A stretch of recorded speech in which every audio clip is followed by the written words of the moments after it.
शरत ने कपाट खोले और उन्हें कमरे के भीतर बैठाया। नरेंद्र के लिए यह पर्याप्त सुखद अनुभव था। पिछली बार तो कपाट ही नहीं खुले थे। कैसे हो तुम लोग? शरत ने पूछा।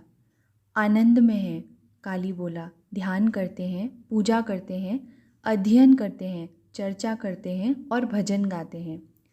शरत कुछ हतप्रभ सा दिख रहा था। उसने अपनी जिह्वा से तो कुछ नहीं कहा, किंतु उसकी आंखें जैसे अपनी पीड़ा और वंचना की कथा स्पष्ट कर रही थी। कौन करवाता है यह सब तुमसे? ठाकुर तो अब है नहीं। शशि ने कमरे में प्रवेश करते हुए पूछा।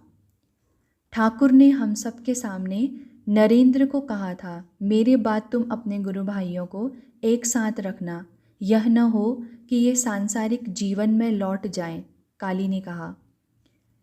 सब ठाकुर की कृपा है, वे ही सब कुछ चला रहे हैं।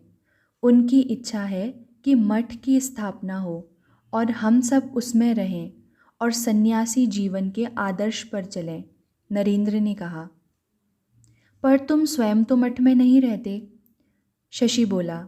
मैं मठ में नहीं रहता, नरेंद्र बोला, पर ठाकुर तो वहाँ रहते हैं। ठाकुर वहाँ रहते हैं? शशि जैसे अपने आप से बोला। हाँ, ठाकुर वहाँ रहते हैं, नरेंद्र बोला। मठ में प्रवेश करते ही उनकी उपस्थिति का भान होता है, उनकी बातें स्मरण हो आती हैं। नरेंद्र ठाकुर के विचारों में डूब गया।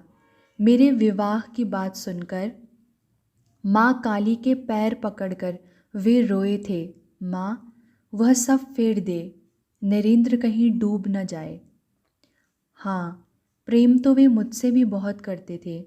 शरत की आंखों के सामने भी ठाकुर संबंधी अनेक दृश्य घूमने लगे। पिताजी का देहांत हो गया। माँ और भाइयों को भोजन तक की कठिनाई हो गई। तब मैं एक दिन अन्नदा गुहा के साथ उनके पास गया था, नरेंद्र बोला। उन्होंने अन्नदा से कहा, नरेंद्र के पिताजी का देहांत हो गया है, घर वालों को बड़ा कष्ट हो रहा है। इस समय यदि इष्ट मित्र उसकी सहायता करें तो बड़ा अच्छा होगा। अन्नदा के चले जाने पर मैंने उनसे रोषपूर्वक कहा, आपने उनसे ये बातें क्यों कही? वे रोने लगे, बोले, अरे तेरे लिए मैं द्वार द्वार भीख मांग सकता हूँ। उन्होंने हम सबको अपने प्रेम के वशीभूत कर लिया था। कहते तो ठीक हो, शशि बोला, पर अब वे मिलेंगे कहाँ? सब कुछ समाप्त हो गया। कुछ भी समाप्त नहीं हुआ मूर्ख, नरेंद्र हंसकर बोला। हम सबकी देह उनकी जीवित समाधि है, हमसे दूर नहीं है वे। मठ में जाकर देख तो सही, वे वहाँ हैं या नहीं।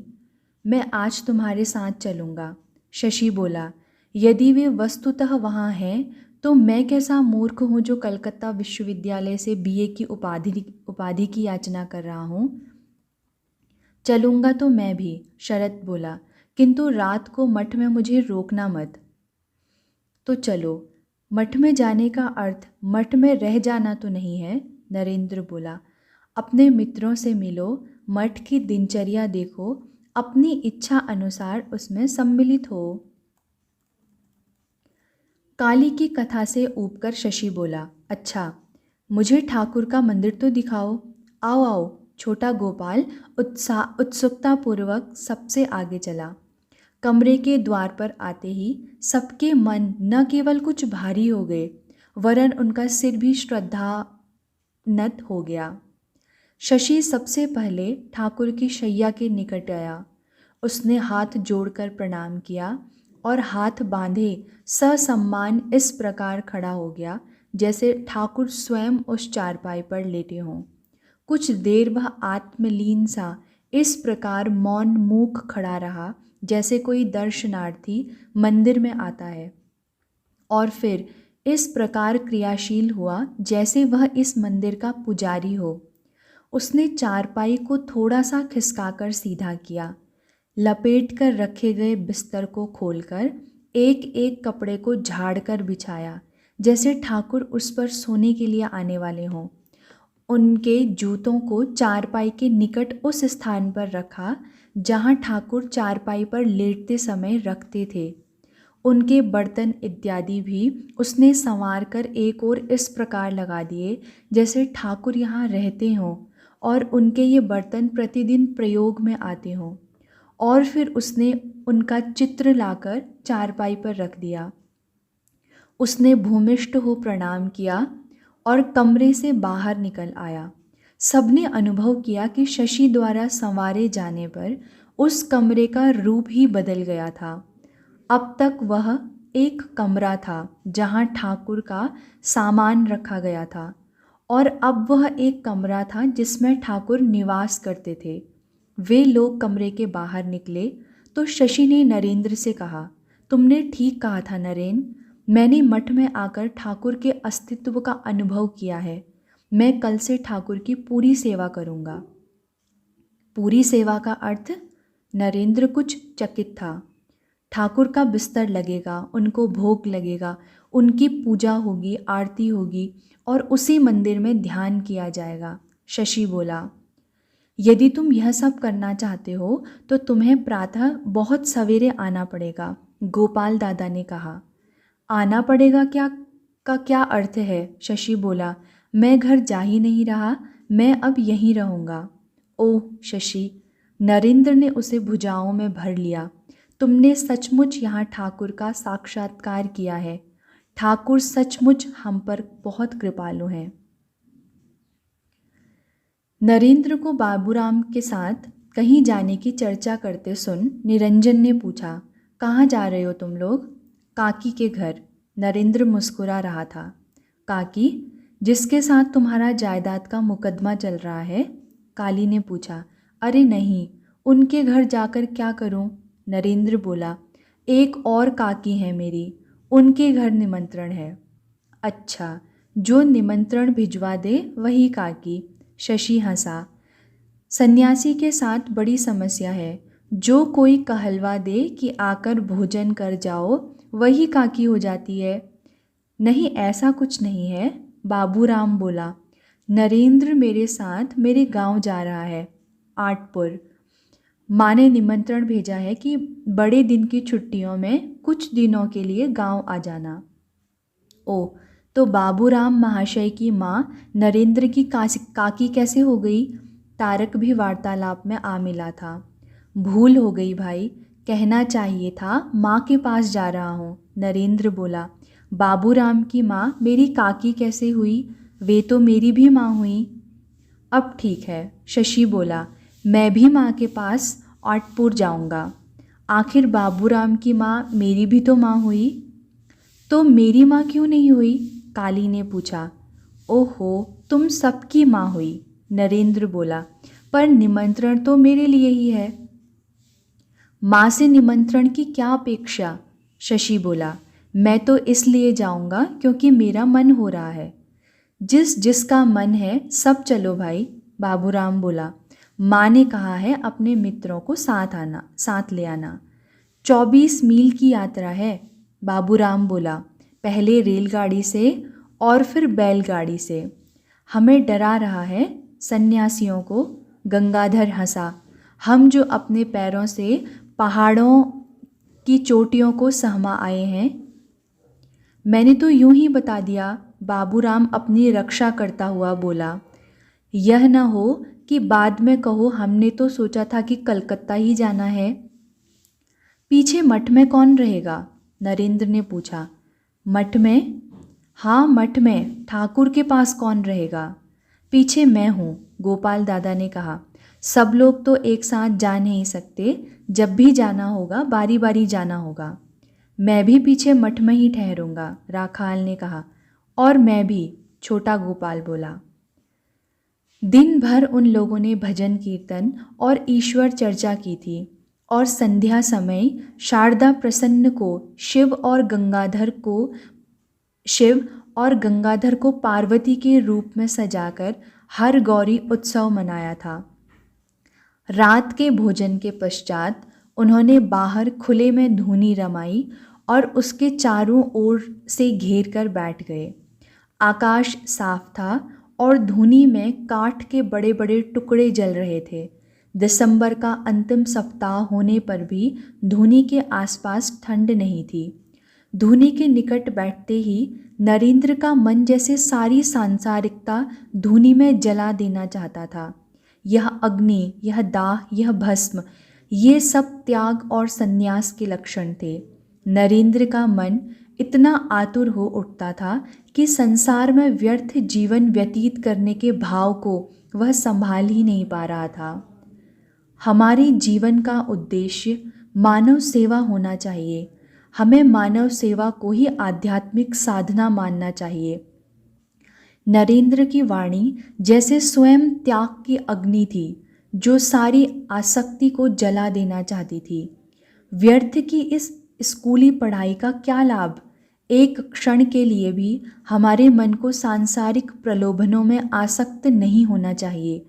जीवन में एकमात्र सत्य ईश्वर का साक्षात्कार ही है। श्री रामकृष्ण देव के जीवन का यही अर्थ है। हमें अवश्य ही ईश्वर का साक्षात्कार करना चाहिए। उसने अपनी आंखें मूंद ली। यह संकेत था कि अब सब लोग ध्यान करेंगे। अतः सबने ही आंखें बंद कर ली। कुछ ही क्षणों में यहाँ पूर्ण शांति हो गई। सबकी वृत्तियाँ अंतर्मुखी हो गई। बाहरी परिवेश का उनके लिए कोई अस्तित्व नहीं था। न उन्हें दिसंबर की आधी रात की ठंडी हवा की चिंता थी, न धूनी में जलती अग्नि की लपलपाती जिह्वाओं की। वे सब ध्यानस्थ हो चुके थे। ध्यान का सत्र लंबा चला। कई घंटे व्यतीत हो गए।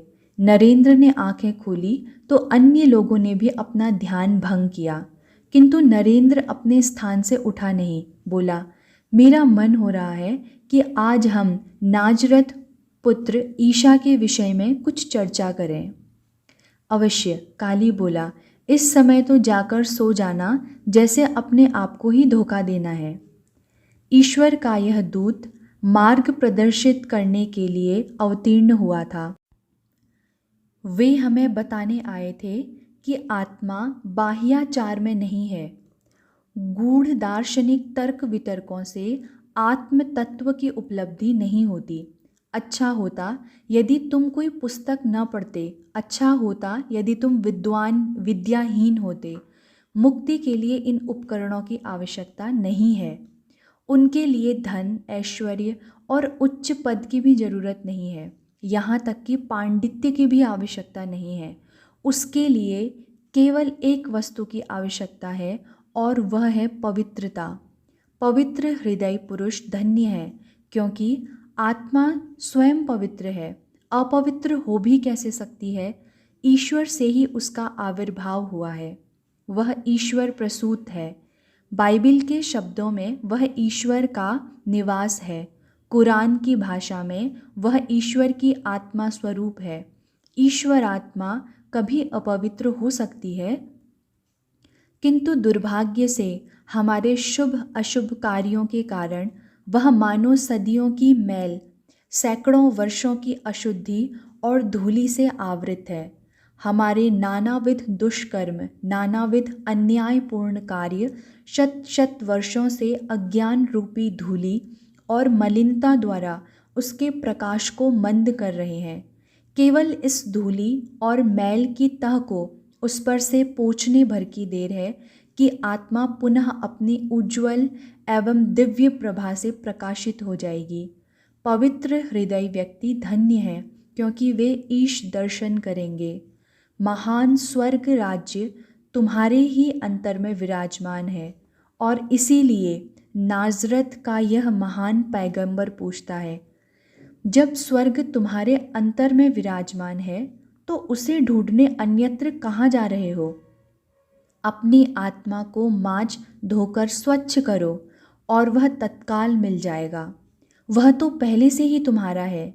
यदि वह तुम्हारा न होता तो तुम उसे कैसे पा सकते? तुम उसके अधिकारी हो। तुम अमरता के उत्तराधिकारी हो। तुम उस नित्य सनातन पिता की संतान हो। नरेंद्र ने रुककर उन लोगों को देखा।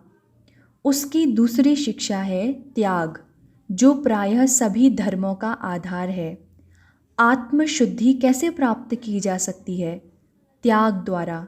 एक धनी युवक ने एक बार ईशा से पूछा, प्रभु, अनंत जीवन की प्राप्ति के लिए मैं क्या करूं? ईशा बोले, तुझ में एक बड़ी कमी है, जाकर अपनी सारी संपत्ति बेच डाल। जो धन प्राप्त हो उसे गरीबों को दे दे, तुझे स्वर्ग में अक्षय धन संपदा प्राप्त होगी। उसके बाद क्रूस धारण कर मेरा अनुगमन कर। धनी व्यक्ति यह सुनकर अत्यंत उदास हो गया और दुखी होकर चला गया, क्योंकि उसके पास विशाल संपत्ति थी। हम सब न्यूनाधिक अंशों में उसी युवक के समान हैं। रात दिन हमारे कानों में यही वाणी ध्वनित होती रहती है। हम अपने आनंद और विषयोपभोग के क्षणों में सोचते हैं कि हम और सब कुछ भूल गए हैं, पर जब कभी क्षण भर का विराम आता है तो हमारे कानों में वही ध्वनि गूंजने लगती है, अपना सर्वस्व त्याग कर मेरा अनुसरण कर। जो अपनी जीवन रक्षा का प्रयत्न करेगा वह उसे खो देगा, और जो मेरे लिए अपना जीवन खोएगा वह उसे पा लेगा। जो भी अपना जीवन उन्हें समर्पित कर देगा वही अमृतत्व लाभ करेगा, उसे ही अमरता वरण करेगी। हमारी समस्त दुर्बलता के बीच एक क्षण का विराम आ उपस्थित होता है और पुनः उसी वाणी की घोषणा हमारे कानों में शुरू हो जाती है, अपना सर्वस्व त्याग कर दे, उसे गरीबों को बांट दे और मेरा अनुगमन कर। यही एक आदर्श है जिसकी ईसा मसीह ने शिक्षा दी है, जिसकी दुनिया के सभी पैगंबरों ने शिक्षा दी है। इस त्याग का क्या तात्पर्य है? त्याग का मर्म केवल यही है कि निस्वार्थता ही नैतिकता का एकमेव आदर्श है। निस्वार्थ बनो, पूर्ण निस्वार्थ परता ही आदर्श है। यदि किसी ने तुम्हारे एक गाल में थप्पड़ मार दिया है तो दूसरा गाल भी उसकी ओर बढ़ा दो। यदि किसी ने तुम्हारा कोट छीन लिया है तो तुम उसे अपना चोगा भी दे दो। नरेंद्र चुप हो गया। उसके नेत्रों में अलौकिक तेज था, वाणी में दिव्य संगीत और हृदय में वैराग्य की धधकती अग्नि। तुम चाहते हो कि हम सब सर्वस्व त्याग कर संन्यास ग्रहण करें? बाबूराम ने पूछा। हाँ, यही चाहता हूँ। नरेंद्र का स्वर जैसे अपने नियंत्रण में न रहकर कहीं और से ही प्रेरित हो रहा था। ठाकुर ने हमें संन्यास की दीक्षा दी थी, हमने भगवा धारण किया था, हम स्वयं को सन्यासी कहते भी हैं, किंतु हम फिर लौट लौट कर संसार में चले जाते हैं। हम क्यों नहीं पूरे मन से त्यागियों का मार्ग अपनाते? धुनी अपनी पूरी प्रचंडता से जल रही थी, उसकी लपटों में उनके चेहरे चमक रहे थे। क्या हम ईश्वर को साक्षी मान आज ही संन्यास ग्रहण करने की शपथ लें? नरेंद्र ने पूछा। मैं तैयार हूँ, शशि बोला। मैं भी, काली ने कहा। मेरा विचार है कि हम सब मन से प्रस्तुत हैं, तारक ने कहा। आज इसी क्षण हम संन्यास का संकल्प कर लें और आज ही वह दिन और समय भी तय कर लें जब हमें अपने मठ में औपचारिक रूप से धर्म की दृष्टि से विधिवत संन्यास ग्रहण करना है। यह ठीक है, काली बोला। अन्य लोगों को भी सूचना भेज देते हैं, जिसको आना होगा उस दिन तक आ जाएगा। तुम सब सहमत हो भाइयों? नरेंद्र ने पूछा। सहमत हैं, सबने हाथ उठा दिए। तो फिर सन्यासियों के स्वामी तारकेश्वर को साक्षी मानकर शपथ लो कि हम स्वेच्छा और अपने मन से सन्यास ग्रहण करते हैं, नरेंद्र ने कहा। हम स्वामी तारकेश्वर को साक्षी मानकर सन्यास की शपथ लेते हैं, समवेत स्वर में उन सब ने कहा। नरेंद्र ने हाथ जोड़कर आकाश की ओर देखा।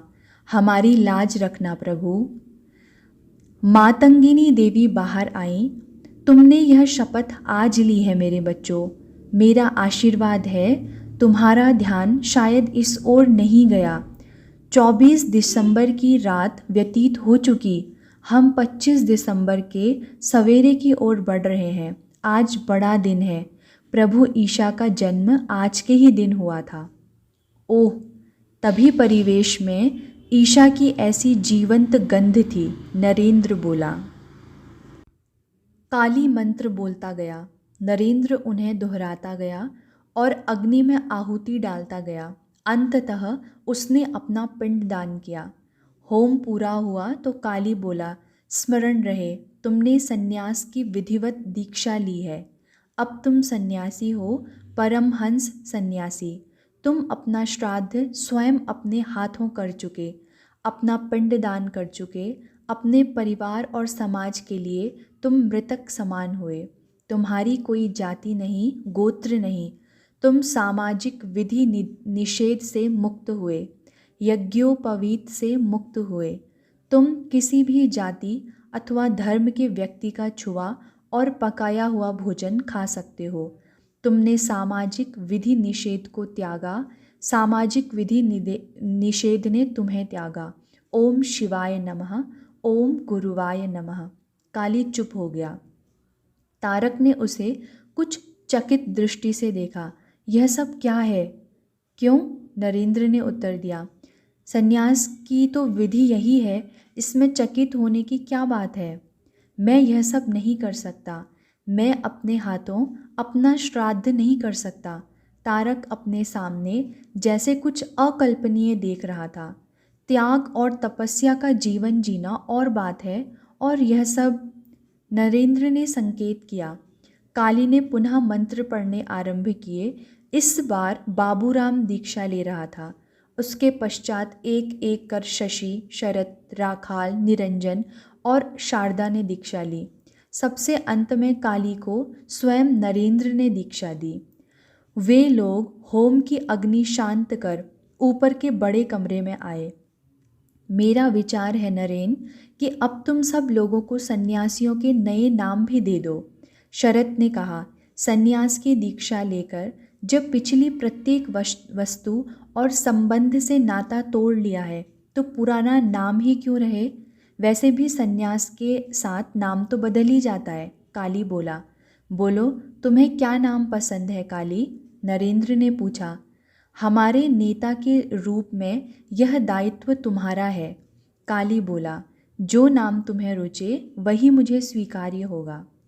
चलो, तुम वेदांती हो, जीवन और ब्रह्म का भेद स्वीकार नहीं करते, इसलिए तुम्हारा नाम अभेदानंद होगा। नरेंद्र ने कहा। शरद, तुम्हारा नाम शारदानंद, ठीक है?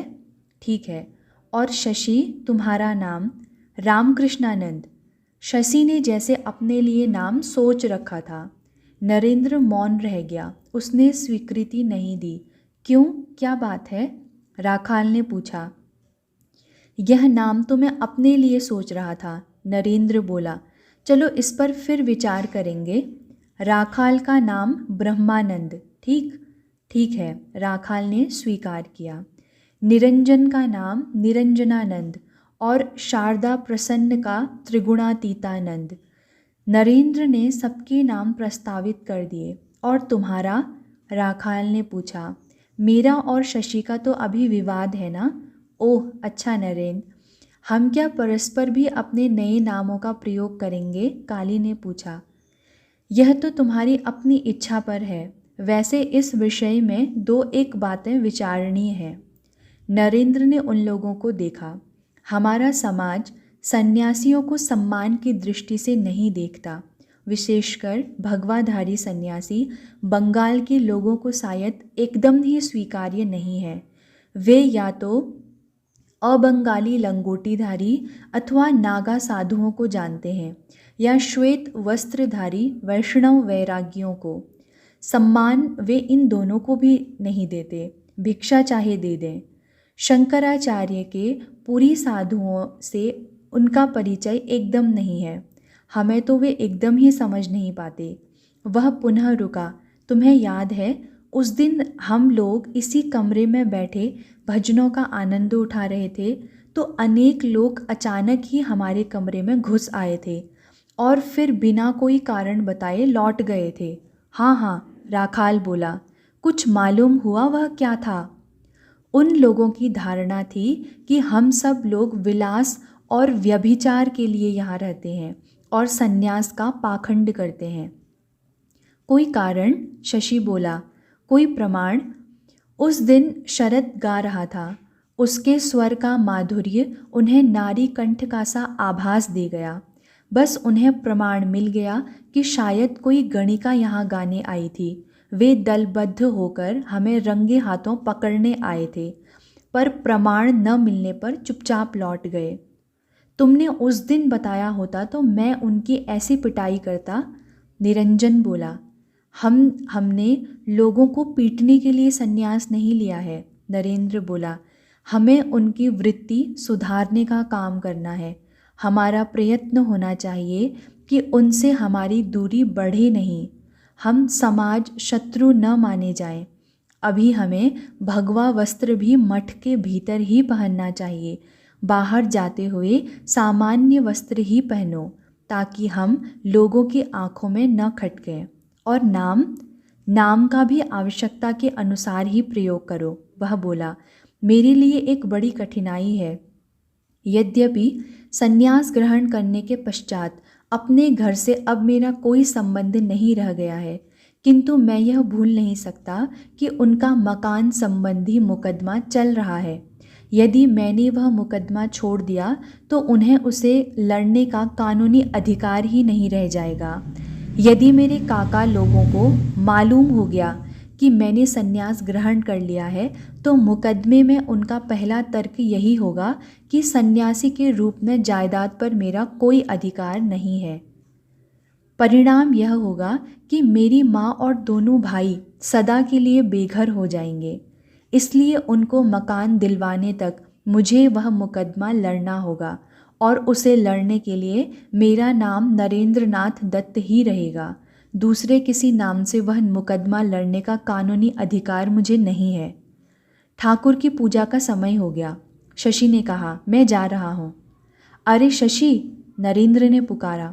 क्या बात है? राखाल ने पूछा। वह तो चला गया है। अरे उसे समझाओ, अब हम लोग परमहंस सन्यासी हैं। अब उस पूजा का अधिकार हमें नहीं है। नरेंद्र बोला। वह मानेगा क्या? शरद ने पूछा। मानेगा कैसे नहीं? नरेंद्र बोला और शशि के पीछे चल पड़ा। पूजा के कमरे में पहुंचकर उन्होंने देखा कि शशि पूजा की तैयारी कर रहा था। शशि बोला नहीं, केवल आंखें उठाकर उसकी ओर देखा। अब हम सन्यासी हैं, परमहंस सन्यासी। नरेंद्र बोला।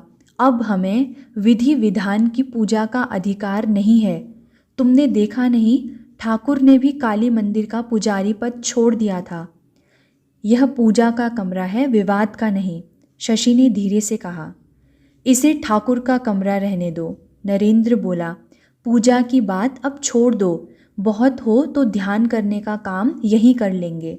चुप रहो। शशि का स्वर कुछ आवेश युक्त हो गया था। तुम समझते क्यों नहीं?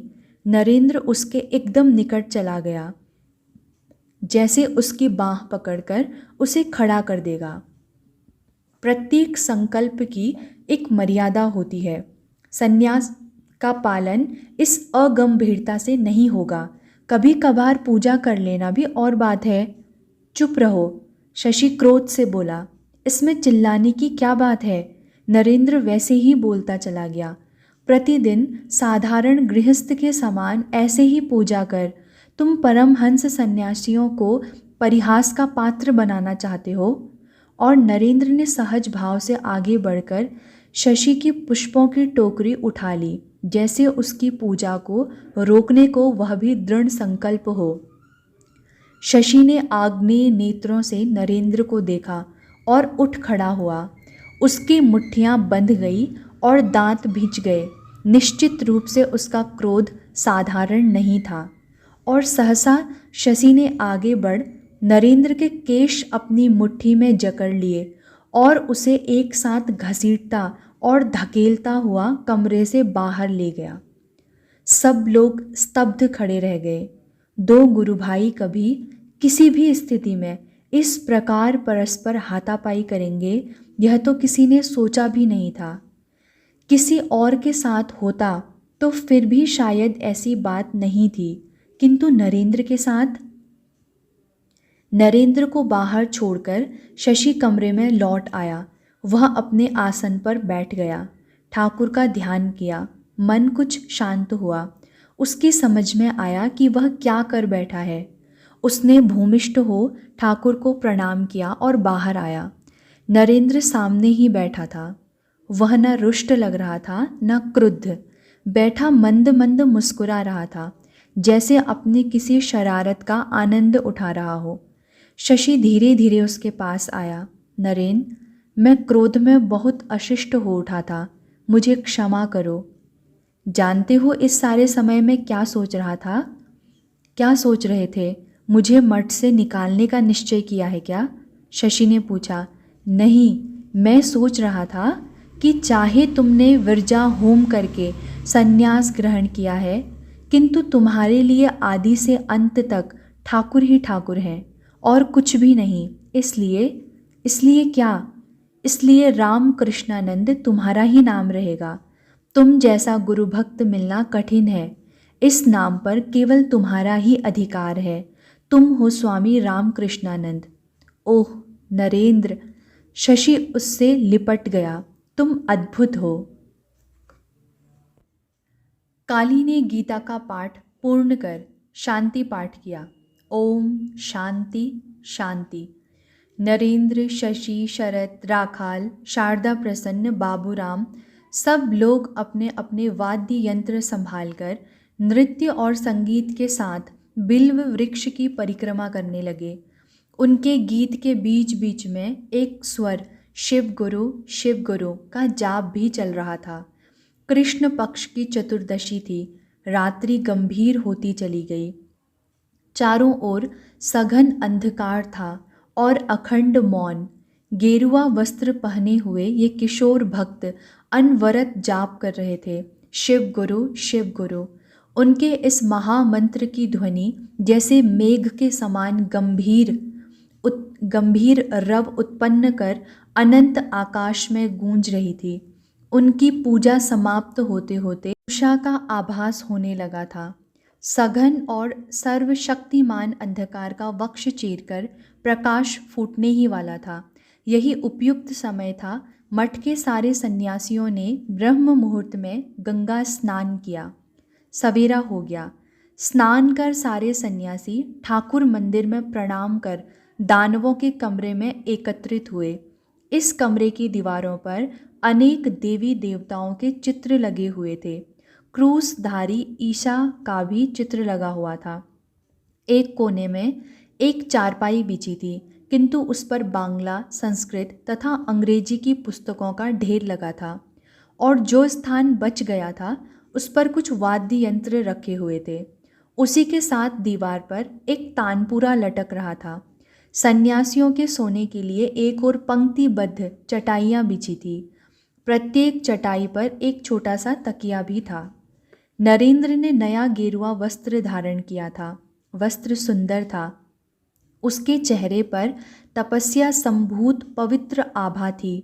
उसकी छवि में तेज और स्नेह का अद्भुत मिश्रण था।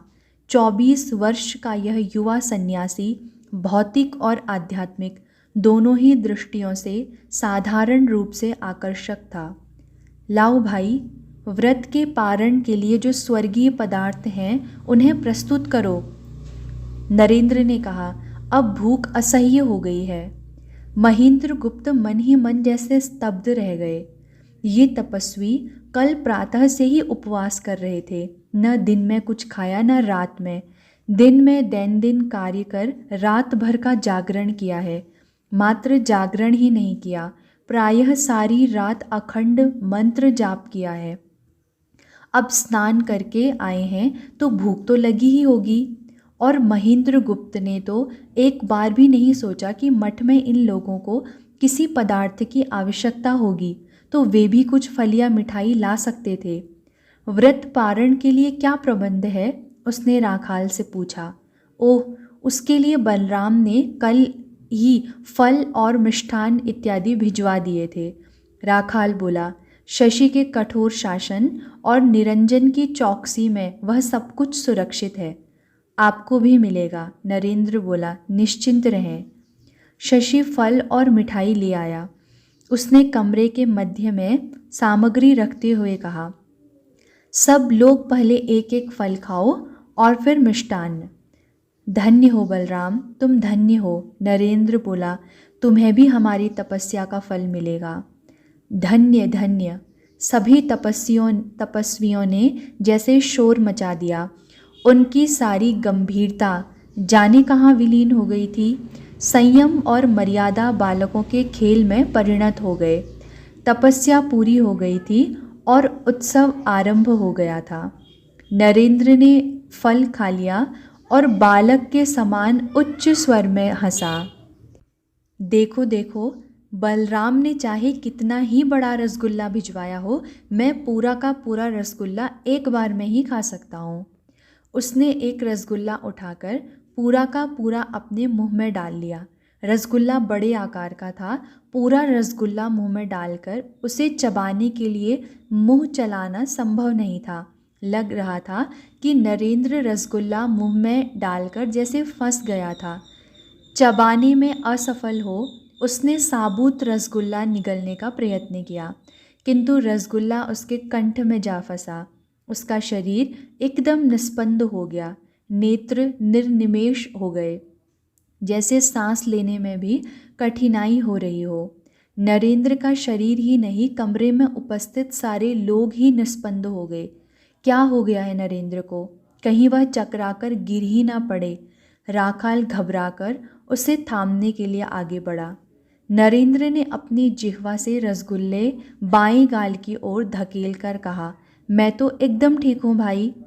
कमरे में जोर का एक सम्मिलित ठहाका पड़ा और राखाल ने उसे घूंसा दिखाया।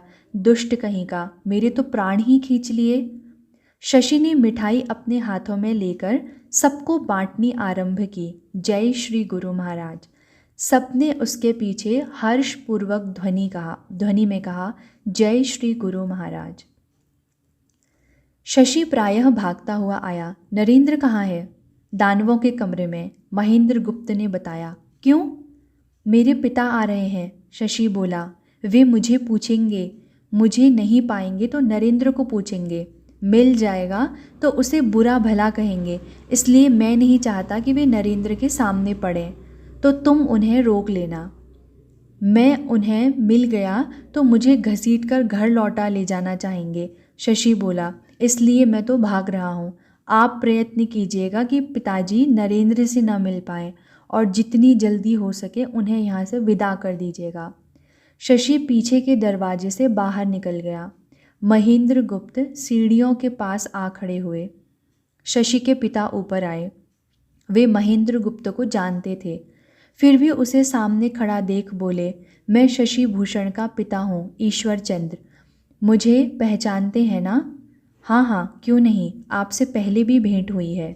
शशि कहाँ है? शशि तो मठ में नहीं है, महेंद्र गुप्त बोले। आइए पधारिए। महेंद्र गुप्त उन्हें काली के कमरे में ले गए। कैसे आए आप? ईश्वर चंद्र थोड़ी देर स्वयं को संयत करते रहे, फिर बोले, अपने बेटे से मिलने आया हूँ। हर बार यह आशा लेकर आता हूँ कि वह मिल जाएगा तो उसे घर ले जाऊँगा। अब यह समय उससे कुछ सेवा पाने का है या उसके पीछे घूमने का। निर्धन व्यक्ति हूँ, अपने पास और कोई साधन है नहीं, और पुत्र है कि माता पिता को छोड़कर कभी किसी की सेवा करने बैठ जाता है, कभी किसी की। ईश्वर के मार्ग पर चल रहा है, कोई पतित कार्य तो नहीं कर रहा, भूपेंद्र गुप्त बोले। जानता हूँ, नास्तिक नहीं हूँ, मैं भी तंत्र साधना करता हूँ।